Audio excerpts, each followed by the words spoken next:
Fashion is an important sect in Western culture. Fashion is part of what we use to define ourselves.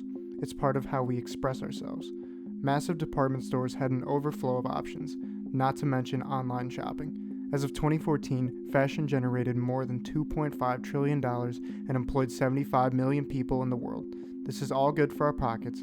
Having jobs and generating income is very important, but it leaves us blindsided to the side effects. Well, maybe not so much blindsided. According to the Geneva Environment Network, every second there's at least one dump truck full of clothes that is burned or dumped in landfills. This is a lot of excess clothes to be just throwing out. Clearly, this is a bigger problem than what's led on in the media. All these leftover clothes come at a cost. The expense goes to the earth and the environment. 8 to 10% of the world's global emissions are caused by the fashion industry. This is more than all international flights and maritime shipping combined. This is not just a problem for us, but for our future generations, and not to mention the wildlife this affects. When thinking of what solutions would look like, it can be a daunting task. After all, we can't just pretend it's not a problem when it really is. An entire industry is creating more global emissions than the airlines combined. This is certainly a big problem. One solution might be to check up on the factories and businesses producing these clothes. Setting new laws to limit the amount of waste being produced is an option. However, laws take a while to pass, and there's no guarantee that other countries are going to pass the same laws or enforce them the same.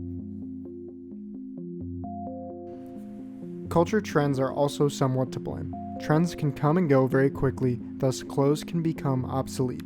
Valentina Portella, an intern for the California Public Interest Group, reports that over 85% of our clothes end up in landfills. It's estimated that Americans can throw out up to 81 pounds of clothes per year. This number is absurdly high. An important note to think about the next time you're about to toss your clothes into the garbage when cleaning your closet.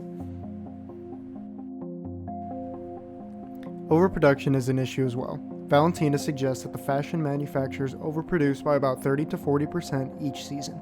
Trends can always be changing, and manufacturers will overproduce to possibly meet demands of a product. They will also use many different types of harmful materials, such as polyester or nylon. These materials cannot be repurposed or changed into anything, so most of the time they just get burned away.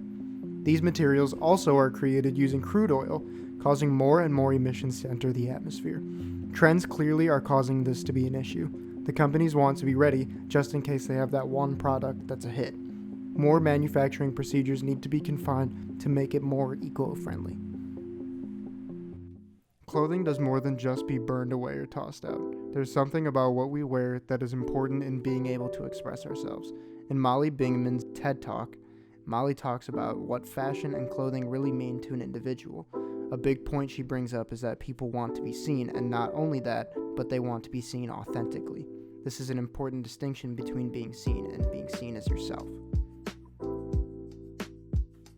Fashion can mean different things to different people. As trends change, people's tastes change too. The big hair of the 80s is no longer seen as a desirable trend. I wanted to ask others what style meant to them and how it helps them express themselves.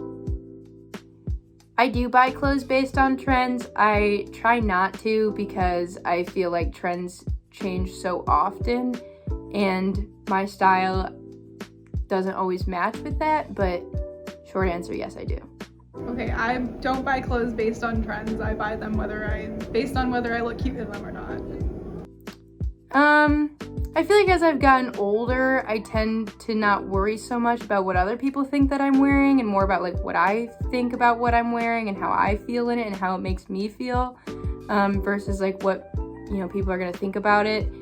I also like, sometimes you gain weight, sometimes you lose weight, and your body type changes, and I feel like my style has changed as my body has also changed.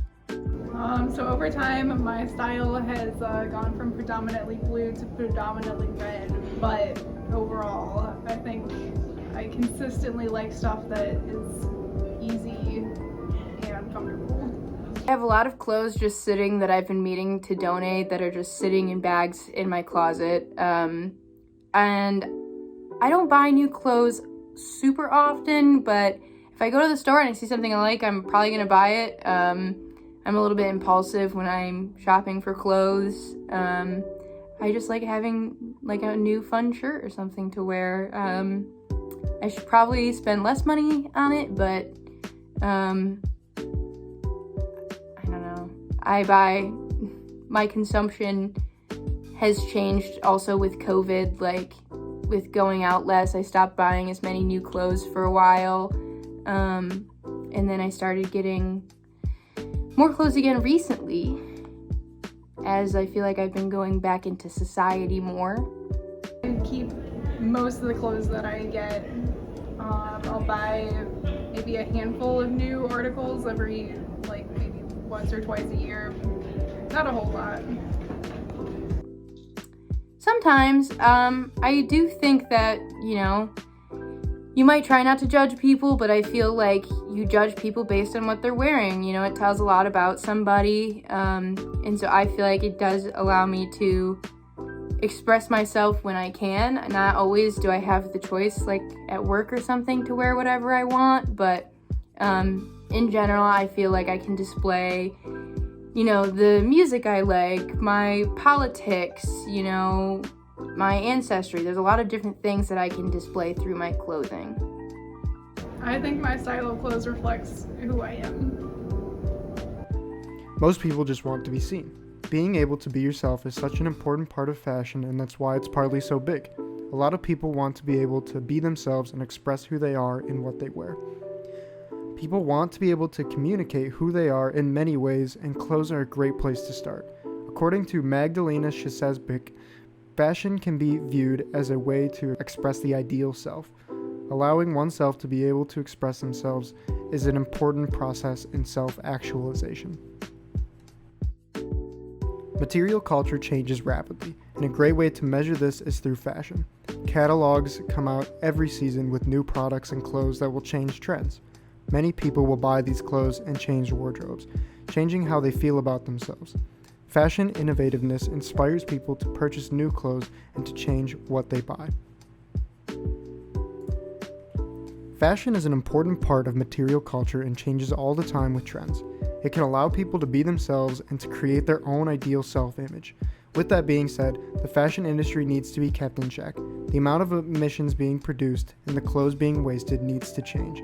There are many options and ways to limit our consumption of clothes, but it's important to have the information so that we can make the change ourselves.